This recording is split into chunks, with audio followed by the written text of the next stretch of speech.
واحد ہے، بالکل صحیح. تو یہاں ہم لکھ سکتے ہیں نا کہ یہ واحد ہے.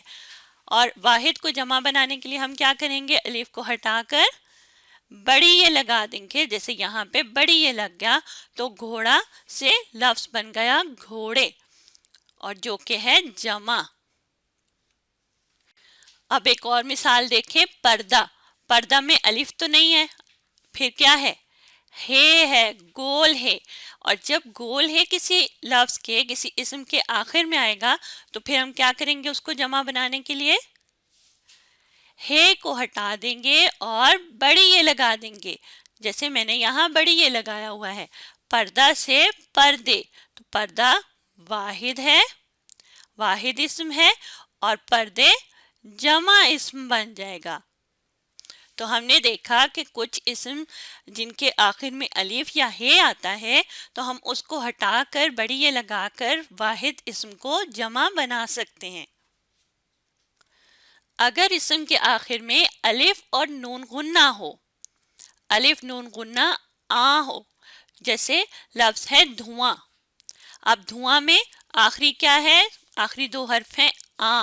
تو آ کی جگہ پہ ہم ای لگا دیں گے، حمزہ یہ نون غنہ، تو پھر وہ جمع بن جائے گا. تو لفظ دھواں میں آ کو ہٹایا، الف نون غنہ کو ہٹایا اور اس کی جگہ لکھا حمزہ یہ نون غنہ ایں. اسے پڑھیں گے ایں، تو لفظ بن جائے گا دھوئیں. دھواں واحد لفظ ہے، واحد اسم ہے، اور دھوئیں کیا ہو جائے گا؟ جمع ہو جائے گا. بالکل صحیح.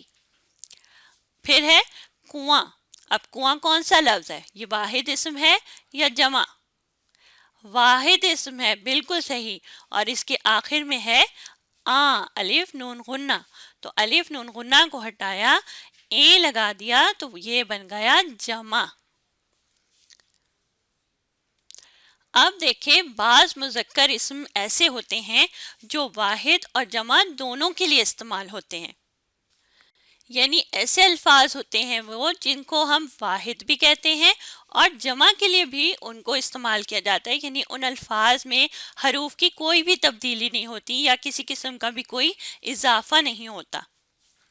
جیسے میں نے یہاں دو اقسام لکھی ہیں، ایک ہے مثالیں درخت اور شہر. اب درخت ایک درخت ہوگا وہ واحد ہوگا، اور جب زیادہ درخت کے بارے میں بات ہوگی تو بھی وہ درخت ہی کہلائیں گے، جمع بھی درخت ہی ہوگا. اسی طرح شہر واحد کے لیے بھی استعمال ہوتا ہے اور شہر کا لفظ جمع کے لیے بھی استعمال ہوتا ہے. جیسے میں نے یہاں ان الفاظ کو جملوں میں استعمال کیا جس سے ہمیں سمجھنے میں آسانی ہو جائے گی.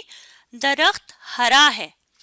اب ہرا ہے، ایک درخت کے بارے میں بات ہو رہی ہے، تو یہاں پہ درخت کا لفظ جو ہے وہ واحد کے طور پر استعمال ہو رہا ہے، ایک درخت. اور اگر میں کہتی ہوں درخت ہرے ہیں تو اس جملے میں درخت جمع کے طور پر استعمال ہو رہا ہے، کیونکہ یہاں پہ زیادہ درخت کی بات ہو رہی ہے. ایک سے زیادہ درخت ہوں گے تو بھی وہ درخت ہی کہلائیں گے. تو درخت کا لفظ جو ہے وہ واحد کے طور پر بھی استعمال ہوا اور جمع کے طور پر بھی استعمال ہوا. اسی طرح شہر آباد ہے، واحد شہر یعنی ایک شہر کی بات ہو رہی ہے، یہاں پر ایک اکیلے شہر کی بات ہو رہی ہے تو وہ بھی واحد ہے. اور جب ایک سے زیادہ شہر کی بات ہو رہی ہوگی تو ہم کہیں گے شہر آباد ہیں، یعنی دو یا دو سے زیادہ شہروں کی بات یہاں پر ہو رہی ہے. اب میں نے ایک لفظ بولا ہے یہاں پہ شہروں، تو بعض جگہ پہ ان الفاظ کے ساتھ واو اور نون غنہ کا اضافہ کر دیا جاتا ہے تو پھر یہ جمع کے طور پر استعمال ہوتے ہیں. جیسے میں کہتی ہوں درختوں کا رنگ ہرا ہے. اب یہاں پہ ہم درخت صرف کہہ دیتے ہیں کہ درخت کا رنگ ہرا ہے تو وہ صرف ایک درخت کی بات ہو رہی ہوتی ہے. تو اگر ہم درخت کی کسی چیز کے بارے میں، درختوں کے علاوہ کسی اور چیز کے بارے میں بات کریں تو پھر ہم درخت کی جگہ پہ درختوں کا لفظ استعمال کریں گے، یعنی درخت کے ساتھ واو اور نون غنہ کا اضافہ ہو جائے گا. اسی طرح شہروں کو آباد کیا گیا. اب شہروں کو کسی نے آباد کیا ہوگا نا، تو جب اس طرح کی کوئی بات کر رہے ہوں گے تو پھر شہر، اگر یہاں پہ میں کہتی ہوں کہ شہر کو آباد کیا گیا تو صرف ایک شہر کی بات ہو رہی ہے. اور زیادہ شہروں کی بات جب ہم نے کرنی ہوتی ہے آباد کیا گیا کے ساتھ شہروں کا لفظ استعمال ہوگا، شہروں کو آباد کیا گیا۔ تو زیادہ تر تو یہ الفاظ جو ہیں وہ واحد اور جمع دونوں کے لیے استعمال ہوتے ہیں، لیکن بعض جگہ پہ کچھ جگہوں پر ہمیں ان الفاظ کے ساتھ واو اور نون غنہ کا اضافہ کرنا پڑتا ہے تاکہ جملے کو واضح کیا جا سکے، جملے کا مطلب صحیح طرح سے سمجھ آ سکے۔ تو اب ہم دیکھتے ہیں کہ مؤنث اسموں کو جمع بنانا ہو تو پھر ہمیں کیا کرنا ہے۔ مذکر تو کسی میل کے لیے استعمال ہوتا ہے، میل کو انگلش میں میل اور اردو میں ہم اس کو مذکر کہتے ہیں، اور مؤنث کسی عورت کے لیے یا کسی فیمیل کے لیے استعمال ہوتا ہے۔ تو ایسے اسم جو مؤنث ہوتے ہیں ان کو اگر جمع بنانا ہو تو پھر ہمیں کیا کرنا چاہیے۔ تو اگر کسی اسم کے آخر میں یہ الف یا ہو تو پھر یہ الف یا کے ساتھ نون غنہ کا اضافہ ہوتا ہے۔ جیسے ایک مثال دیکھیے، چڑیا، اب چڑیا میں یہ الف یا ہے تو یہ الف یا کے ساتھ نون غنہ کا اضافہ کر دیا تو چڑیا واحد ہے، اور چڑیا کیا بن گیا؟ جمع بن گیا، بالکل صحیح۔ تو چلیں ہم یہاں لکھ بھی دیتے ہیں کہ چڑیا واحد ہے، اور جب اسے جمع بنایا گیا تو چڑیا کے ساتھ نون غنہ کا اضافہ ہوا تو یہ جمع بن گیا۔ اسی طرح لفظ گڑیا، گڑیا میں بھی یہ الف یا ہے تو یہ واحد ہوگا، یہ واحد اسم ہے، اور جب واحد اسم کو ہم نے جمع بنانا ہو تو پھر ہم کیا کریں گے؟ اس کے ساتھ نون غنہ لگا دیں گے، بالکل صحیح۔ تو یہ کیا بن جائے گا؟ یہ بن جائے گا جمع۔ اور اگر ایسا اسم جس کے آخر میں چھوٹی یہ ہو تو اس کو جمع بنانے کے لیے ہم نے چھوٹی یہ کے ساتھ ساتھ الف اور نون غنہ کا اضافہ کرنا ہوتا ہے۔ جیسے لڑکی، لڑکیاں، لڑکی میں آخری حرف کون سا ہے؟ چھوٹی یہ، بالکل صحیح۔ تو چھوٹی یہ جب کسی لفظ کسی ایسے اسم کے ساتھ ہو، چھوٹی یہ، تو پھر چھوٹی یہ کے ساتھ ہم الف اور نون غنہ یعنی آں کا اضافہ کر دیں گے تو وہ لفظ بن جائے گا جمع لڑکیاں۔ لڑکی واحد ہے اور لڑکیاں کیا بن جائے گا؟ جمع بن جائے گا، بالکل صحیح۔ اور پھر اگلی مثال میں دیکھیں، کھڑکی، کھڑکی میں چھوٹی یہ ہے، اور اگر ہم نے اس کو جمع بنانا ہو تو ہم اس کے ساتھ الف اور نون غنہ لگا دیں گے تو یہ بن جائے گا کھڑکیاں۔ تو کھڑکی واحد ہے اور کھڑکیاں جمع ہے۔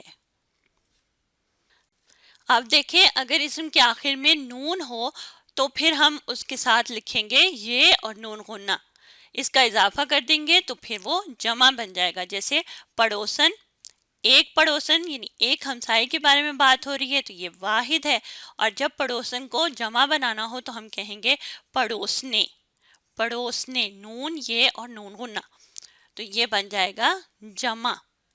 واحد پڑوسن ہے اور جمع پڑوسنے۔ اچھا، اگر اسم کے آخر میں الف ہو یا واو ہو تو پھر ہم لکھتے ہیں این، یعنی این کا اضافہ ہو جاتا ہے۔ جیسے لفظ ہے دعا، دعا میں الف ہے تو جمع بن گیا دعائیں۔ دوا، دوا میں آخر میں الف کا حرف آ رہا ہے تو الف کے ساتھ ہم نے این کا اضافہ کر دیا تو جمع بن گیا، یہ واحد ہے اور آگے ہے جمع، تو دوا سے جمع بن گیا دوائیں۔ پھر ہے خوشبو، خوشبو میں واو ہے آخری حرف تو اس لیے اس کا جمع جب بنائیں گے تو ہم کہیں گے خوشبوئیں، این کا اضافہ ہو گیا تو یہ واحد ہے، اور خوشبوئیں کیا ہوگا؟ جمع ہوگا، بالکل صحیح۔ اور آخری مثال بھی دیکھ لیتے ہیں، آرزو، آرزو واحد ہے اور جمع بنائیں گے تو آرزوئیں، یعنی این کا اضافہ کر دیا۔ اوپر کی مثالوں میں سے کچھ بھی نہ ہو، جیسے ہم نے اوپر کچھ قاعدے دیکھے مؤنث اسموں کو جمع بنانے کے لیے، یا کچھ جو اصول دیکھے، ان اصولوں میں سے، ان مثالوں میں سے اگر کوئی بھی چیز نہ ہو اور کچھ اور الفاظ ایسے ہوں جن کو جمع بنانا ہے تو پھر لفظ کے آخر میں یہ نون غنہ کا اضافہ ہوتا ہے۔ جیسے عورت، اب اس میں ایسی کوئی بھی چیز نہیں ہے جو ہم نے اوپر پڑھی ہے تو عورت کو جمع بنائیں گے تو عورتیں۔ کتاب، کتابیں، تو اس طرح سے بھی جمع بنائے جا سکتے ہیں مؤنث اسموں کو جب ہم نے جمع بنانا ہوتا ہے تو۔ اب آپ نے اس ویڈیو کو دوبارہ دیکھنا ہے اور ساتھ ساتھ پڑھنے اور سمجھنے کی کوشش کرنی ہے.